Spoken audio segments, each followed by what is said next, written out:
Pernahkah kamu bertanya-tanya, kapan sebenarnya seseorang mulai merindukanmu? Bukan saat kamu selalu hadir, bukan saat kamu terus memberi perhatian, dan bukan saat kamu selalu ada untuknya. Justru kerinduan itu muncul di saat yang paling tak terduga, ketika kehadiranmu mulai berkurang, ketika senyummu tak lagi mudah ia lihat, dan ketika suaramu tak lagi sering terdengar di telinganya. Kerinduan bukanlah sekadar rasa ingin bertemu. Ia adalah gejolak hati yang muncul diam-diam, menyelinap tanpa bisa ia kendalikan. Dia mungkin berusaha menutupi dengan kesibukan, dengan tawa palsu, bahkan dengan sikap cuek yang sengaja ditampilkan. Tapi jauh di lubuk hatinya, ada bagian yang kosong, ada ruang yang hanya bisa terisi oleh satu hal, kehadiranmu. Video ini akan mengungkap tanda-tanda rahasia yang sering tidak disadari banyak orang. Saat dia mulai mencari alasan kecil untuk menghubungimu, saat ia pura-pura menanyakan hal sepele, padahal hanya ingin mendengar suaramu, saat ia mulai gelisah dengan keheningan yang biasanya tidak pernah ia hiraukan. Semua itu bukan kebetulan.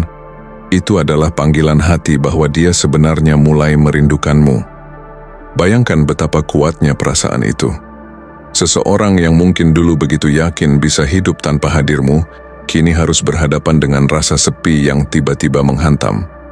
Sebuah kesadaran bahwa apa yang ia abaikan ternyata adalah sesuatu yang paling ia butuhkan. Inilah saatnya kamu memahami bahwa kerinduan adalah bukti. Bukti bahwa kehadiranmu punya arti. Bukti bahwa tanpa kamu, ada kekosongan yang tidak bisa ia isi dengan apapun. Dan seringkali, kerinduan ini adalah awal dari sebuah perubahan besar dalam dirinya. Saksikan video ini sampai akhir, karena bisa jadi, tanda-tanda yang akan kamu lihat di sini sedang ia rasakan saat ini juga. Jangan abaikan, karena mungkin diam-diam, dia sedang merindukanmu. Dukung channel ini, like untuk video ini, komen pengalamanmu, dan subscribe supaya kamu tidak ketinggalan kisah-kisah cinta, rahasia hubungan, dan tips yang bisa mengubah cara pandangmu tentang hati dan perasaan. Sekarang, mari kita simak video ini. Nomor 1. Keheningan setelah badai. Tepat setelah perpisahan atau saat jarak emosional mencapai puncaknya, saat semuanya mulai tenang, keheninganmu, keterpisahanmu terasa lebih keras daripada kata-kata apapun. Disitulah benih kerinduanmu ditanam. Selama badai mudah terjebak dalam kebisingan, pertengkaran, dan ketegangan. Dalam banjir kata-kata yang seringkali tidak berarti dibandingkan dengan keheningan setelahnya. Dia mungkin telah mengucapkan sesuatu di saat emosi, begitu juga kamu. Tetapi sekarang, kamu memilih untuk tidak membalas, tidak bereaksi, tidak menjelaskan atau membela diri. Keheningan itu menjadi sesuatu yang tidak bisa diabaikan. Awalnya, dia mungkin meyakinkan dirinya sendiri bahwa ini adalah yang terbaik. Kita butuh ruang, dia bilang pada dirinya sendiri. Tetapi keheningan yang kamu jaga bukan sekadar ruang, itu adalah niatmu. Kamu tidak duduk menunggu, tidak mengirim pesan panjang di tengah malam, tidak melihat ceritanya berharap mendapatkan tanda. Kamu memilih untuk diam, bukan karena kamu lemah, tetapi karena kamu cukup kuat untuk menahan diri. Bayangkan ini, dia membuka ponselnya berharap melihat namamu, sebuah pesan, panggilan tak terjawab, sesuatu tetapi tidak ada. Bahkan tidak ada tanda suka. Hari berganti minggu, dan perlahan ketidakhadiran itu terasa semakin berat. Apa yang dulu dia anggap sepele, kehadiranmu, perhatianmu, energimu, hilang, dan yang tersisa hanyalah keheningan. Saat itulah dia mulai menyadari apa yang hilang. Bukan hanya suaramu, tetapi ketenanganmu, kemampuanmu untuk menenangkannya saat segalanya terasa kacau. Kehadiranmu yang tak menuntut, yang tidak perlu membuktikan diri, tetapi cukup ada. Dia mulai menggulir pesan lama, mendengarkan lagu yang kalian berdua nikmati, mengingat kenangan indah, dan tiba-tiba menyadari dia tertawa sendirian. Marcus Aurelius pernah berkata, jika kamu tertekan oleh sesuatu yang eksternal, rasa sakit itu bukan karena hal itu sendiri, tetapi karena pandanganmu tentangnya. Itulah yang terjadi dalam keheningan ini. Bukan ketidakhadiranmu yang menyakitinya, tetapi kesadarannya tentang arti ketidakhadiranmu. Itu berarti kamu tidak lagi menunggu. Kamu memilih kedamaian daripada persuasi, harga diri daripada validasi. Itu membuatnya sadar bahwa kamu tidak lagi tersedia untuk kebingungan. Bahwa kamu tidak perlu meyakinkan seseorang untuk menghargaimu. Bahwa kamu telah mengambil semua yang dia abaikan. Alih-alih menuntut perhatian, kamu mengalihkan semuanya kembali pada dirimu sendiri. Ini adalah titik di mana refleksi dimulai, bukan hanya untuknya tetapi juga untukmu. Kamu mulai melihat betapa kuatnya ketenanganmu. Tidak bereaksi bukan berarti kamu tidak peduli. Itu berarti kamu lebih peduli pada dirimu sendiri daripada drama. Lebih daripada mengejar, lebih daripada berpikir bahwa cinta harus kacau agar terasa nyata. Jadi jika kamu berada dalam keheningan itu sekarang, jangan terburu-buru untuk memecahnya. Biarkan itu bernapas, biarkan dia merasakannya, biarkan dia duduk dengan gema dari semua yang dia pikir akan selalu ada. Karena ketika badai berlalu dan kebisingan hilang, yang tersisa adalah kebenaran. Dan terkadang hal paling keras yang bisa kamu katakan adalah tidak sama sekali. Nomor 2, ketika rutinitasnya terasa kosong. Kebiasaan kecil, pesan-pesan, panggilan, meme yang dibagikan menghilang. Dia mulai memperhatikan ruang kosong yang dulu diisi oleh kehadiranmu. Ini bukan kehilangan yang dia rasakan untuk pertama kalinya. Ini adalah beban ketidakhadiran, dan itu merayap masuk dengan tenang. Ketika dia membuka ponselnya dan menyadari tidak ada notifikasi darimu. Ketika dia menonton sesuatu yang lucu dan secara naluriah meraih untuk mengirimnya, hanya untuk berhenti karena mengingat keheningan. Awalnya itu bukan tentang merindukanmu. Itu tentang merindukan bagaimana perasaannya ketika kamu menjadi bagian dari ritme kesehariannya. Kamu menjadi kehadiran yang menghibur di latar belakang hidupnya hingga kamu tidak ada. Sekarang dia menggulir berharap untuk merasakan sesuatu, tetapi tidak ada yang sama, karena tidak ada orang lain yang bisa mengisi ruang itu seperti kamu. Kehilanganmu, ketidakhadiranmu, tidak keras tetapi terasa seperti keheningan setelah lagu yang familiar berakhir. Dia mulai menyadari bahwa koneksi tidak selalu tentang momen-momen besar. Ini tentang kehadiran yang konsisten. Dan ketika itu hilang, bahkan bagian terkecil dari harinya mulai terasa kosong. Inilah kebenarannya. Kamu bukan orang yang hilang. Kamu hanya menjauh dari tempat di mana kamu tidak sepenuhnya dihargai. Itu bukan balas dendam. Itu harga diri. Dan disinilah ketabahan dalam dirimu bersinar. Kamu tidak terburu-buru kembali untuk mengisi kekosongan.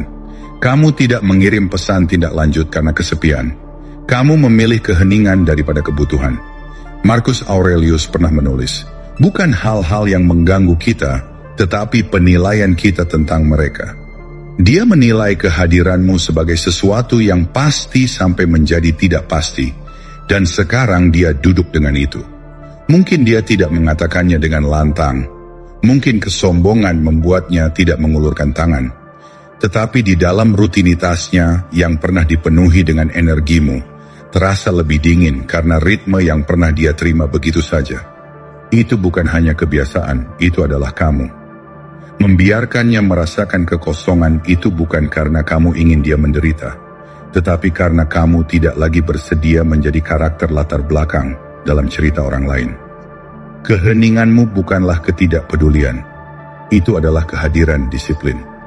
Dan ketika dia akhirnya menyadari apa yang hilang darinya, dia tidak hanya akan merindukan pria itu. Dia akan merindukan versi dirinya yang merasa lebih baik hanya dengan memilikimu dalam kehidupan sehari-harinya. Nomor 3, ketika pria lain tidak memenuhi syarat. Dia bertemu orang lain, tetapi ada sesuatu yang hilang. Kedalaman emosional, kehadiran yang tenang, cara kamu mengisi ruang. Mereka mencoba untuk membuatnya terkesan, tetapi kamu meninggalkan jejak. Lihat, mudah baginya untuk bertemu pria yang berbicara keras, membeli minuman, membuat lelucon, dan membanjirinya dengan perhatian. Tetapi seiring waktu, dia mulai merasakannya, kekosongan di balik semua usaha. Karena yang mereka tawarkan adalah kebisingan, bukan kehadiran. Kamu tidak mengejar validasi. Kamu tidak mencoba untuk memenangkan hatinya. Kamu muncul dengan tenang tanpa perlu menjadi pusat perhatian. Dan kontras itulah yang tersisa. Mungkin dia sekarang sedang berkencan dengan seseorang yang baru. Dia mengatakan semua hal yang benar, mencoba untuk menjadi menawan, tetapi dia menemukan dirinya melamun, membandingkan, tidak dengan sengaja, tetapi karena tubuhnya mengingatnya. Mengingat betapa amannya dia merasa ketika kamu ada di dekatnya, bagaimana kamu tidak terburu-buru untuk mengisi keheningan, bagaimana ketenanganmu membuatnya merasa membumi, tidak cemas. Itu bukanlah sesuatu yang dapat dengan mudah ditiru oleh pria lain, karena itu bukan taktik. Itu adalah esensimu. Ketabahan mengajarkan kita untuk tidak bersaing, tidak untuk meraih, tidak membutuhkan persetujuan dunia untuk mengetahui nilai kita. Seperti yang dikatakan Marcus Aurelius, jangan buang waktu lagi untuk berdebat tentang apa yang seharusnya menjadi pria yang baik. Itulah yang kamu lakukan. Kamu tidak mencoba untuk mengungguli siapapun. Kamu hanya memilih untuk berakar pada kesadaran diri, integritas, dan kekuatan yang tenang. Dan sekarang tidak peduli berapa banyak pria yang mencoba membuatnya terkesan, dia tidak bisa tidak merasakan perbedaannya. Kebenarannya adalah beberapa pria mencoba untuk menonjol dengan tampil, tetapi pria yang langka menonjol dengan merasa damai. Ketika pria lain tidak memenuhi syarat, itu bukan karena kamu bersaing, itu karena dia akhirnya menyadari seperti apa rasanya kehadiran sejati. Dan begitu dia merasakannya, semua yang lain mulai terasa dangkal.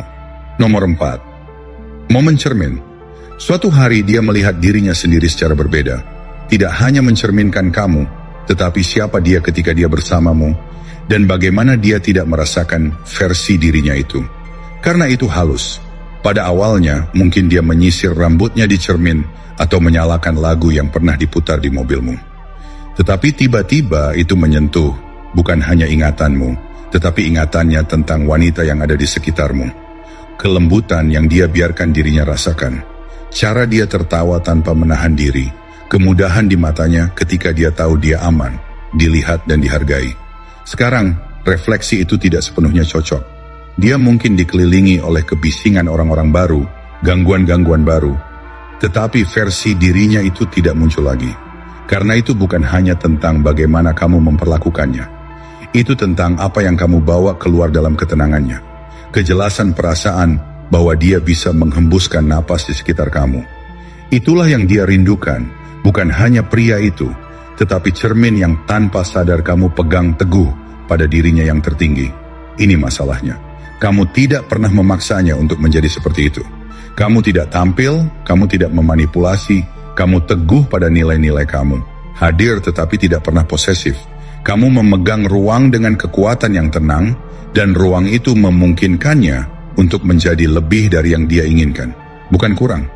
Ada baris dari Epictetus yang berdering benar di sini. Kenali dulu siapa Anda, dan kemudian hiasi diri Anda sesuai dengan itu. Kamu tidak kehilangan diri sendiri mencoba untuk memenangkannya.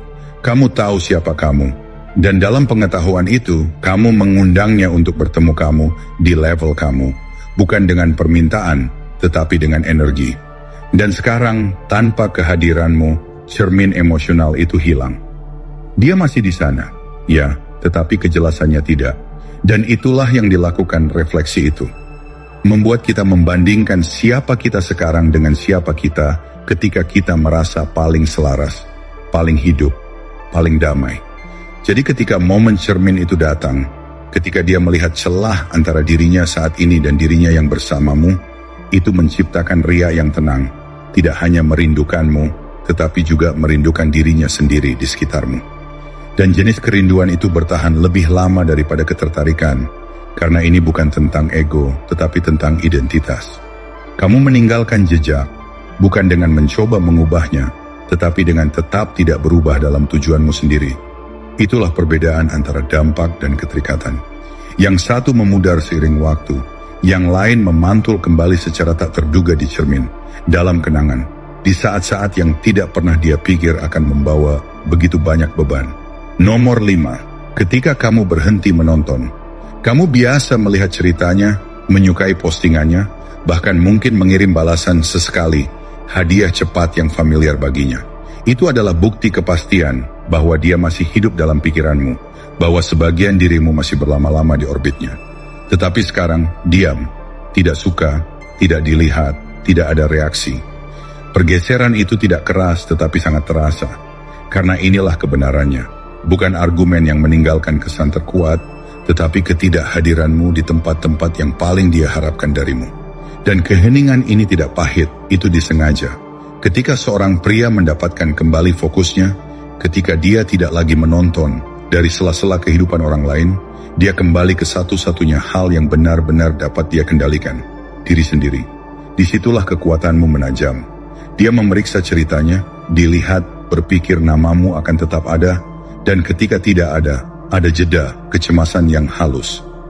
Mengapa dia tidak memperhatikan? Mulai bergema, karena dia tidak hanya kehilangan perhatianmu, dia juga kehilangan energimu. Secara stoik, perhatian adalah mata uang, dan kamu sebagai pria yang membumi tidak lagi menghabiskannya pada apa yang tidak mendatangkan kedamaian bagimu. Marcus Aurelius pernah menulis, jika kamu tertekan oleh sesuatu yang eksternal, rasa sakit itu bukan disebabkan oleh hal itu sendiri, tetapi karena penilaianmu terhadapnya. Dan itulah yang bergeser di sini, bukan hanya tindakanmu tetapi juga perkiraanmu. Kamu tidak lagi terkesan dengan validasi permukaan. Kamu telah meningkatkan standar kamu secara diam-diam tanpa perlu mengumumkannya. Biarkan dia bertanya-tanya. Biarkan dia merasakan perbedaannya. Ini bukan tentang menghukumnya. Ini tentang cukup menghargai diri sendiri untuk tidak memberi makan koneksi yang tidak lagi memberi makanmu. Ketika kamu berhenti menonton, kamu berhenti memberinya panggung tempat dia tampil. Dan dalam jeda penarikan itu, dia mulai memperhatikan apa yang dulu dipegang oleh kehadiranmu yang tenang. Kedalaman niat, stabilitas. Jadi tanyakan pada diri sendiri, di mana kamu menempatkan perhatianmu hari ini? Apakah itu pada kehidupan orang lain yang dikuratori, atau membangun kehidupanmu sendiri dengan kekuatan, kejelasan, dan kehadiran? Karena saat kamu berhenti mengawasinya, adalah saat dia mulai memperhatikanmu. Nomor 6, ketika dia ingat kehidupan yang tenang menjadi kacau. Stres kerja, interaksi yang dangkal, gangguan, dan kemudian itu menimpanya. Ketenanganmu adalah ruang amannya. Bukan hanya cara kamu berbicara, tetapi energi yang kamu bawa. Kamu tidak berisik, kamu tidak kacau secara emosional, kamu tidak terburu-buru untuk memperbaiki semuanya. Namun kehadiranmu membuatnya merasa seperti semuanya terkendali. Dia mulai menyadarinya, sebaliknya. Mungkin saat dia ada seseorang yang baru, yang terlalu banyak bicara, berusaha terlalu keras, bereaksi terhadap setiap hal kecil. Mungkin saat dia membuka diri kepada seseorang dan menyadari bahwa mereka lebih tertarik memberi nasihat daripada benar-benar mendengarkan. Saat itulah ingatan tentangmu merayap masuk. Bukan karena kamu mengucapkan semua kata yang tepat, tetapi karena kamu tidak membutuhkannya. Kamu berpusat, membumi tabah, bukan dengan cara yang dingin dan tidak tulus, tetapi dengan cara yang mantap dan meyakinkan. Marcus Aurelius pernah berkata, manusia tidak dapat menemukan tempat peristirahatan yang lebih tenang atau lebih tenang daripada di dalam jiwanya sendiri. Dan itulah perbedaannya. Kamu membawa ketenangan batin itu ke dalam ruang antara kamu dan dia. Sekarang, di tengah kebisingan dan tekanan kehidupan sehari-harinya, dia ingat bagaimana rasanya berada di hadapan seseorang yang tidak berusaha untuk membuat terkesan, hanya menjadi dirinya sendiri. Sebenarnya, dia tidak hanya merindukan seorang pria, dia merindukan apa yang kamu wakili. Kedamaian, kekuatan tanpa paksaan, pengingat bahwa ketenangan itu magnetis, terutama di dunia yang mengagungkan rangsangan dan kecepatan yang berlebihan. Dan inilah bagian yang tidak pernah dia duga, bahwa pria yang pernah dia lihat terlalu tenang, terlalu pendiam, atau bahkan terlalu sabar, nantinya akan menjadi standar yang diam-diam dia gunakan untuk mengukur orang lain. Karena kekacauan mungkin mengasihkan, tetapi ketenangan adalah yang terasa seperti rumah. Ketenanganmu tidak pernah tentang bersikap pasif. Itu tentang memiliki kendali, bukan atas dirinya, tetapi atas dirimu sendiri. Dan sekarang ketika hidup terasa tidak seimbang, dia tidak hanya memikirkanmu. Dia merasakan ketiadaan ketenangan yang kamu bawa tanpa usaha. Itulah tanda pria yang hidup dengan niat. Kamu tidak hanya berbagi momen, kamu membentuk bagaimana dia mengalami rasa aman. Dan sekarang tanpamu, dia menyadari dunia ini berisik, tetapi kamu adalah kedamaian. Nomor 7, pemicu emosional. Sebuah lagu, sebuah tempat, aroma. Tiba-tiba kenangan membanjiri.